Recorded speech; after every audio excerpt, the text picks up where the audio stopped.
So you may have just picked up your Ray-Ban Metas, and you're trying to figure out how you can go ahead and fix them if they're not working. Now, this can happen for a couple of different reasons. The main way to go and fix this is if your glasses are just not turning on. So number one, what you can do is you can go ahead and basically, right here where you have your glasses set up, you might just want to go through that your glasses are basically on. So go through into the left power side right here, slide this thing to basically be on, and you want to see if that ends up fixing the problem. There can also be some moments where you go ahead and flip this thing to be on, and for some reason you're running into some problems here too. In that case, maybe the glasses just aren't turning on or there's some issue there. What you might want to try doing is you might want to try going through and just seeing if your particular case is charged up.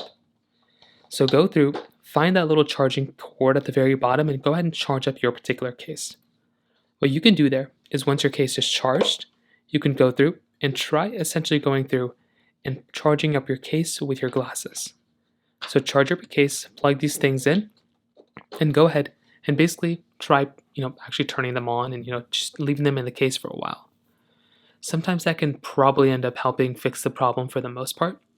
And that'd be another really big thing I'd recommend doing here as well.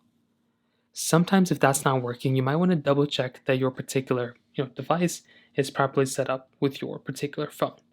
And find your phone wherever it is, and you can try opening up the Meta AI application. When you do that, you should be able to come into the Meta AI app, and you might want to click on the bottom page and just go ahead and make sure and see if your particular page is fully functional here to see if there's any issues there. You might want to try updating your particular page or updating your particular application, and you want to see if that ends up fixing the problem as well.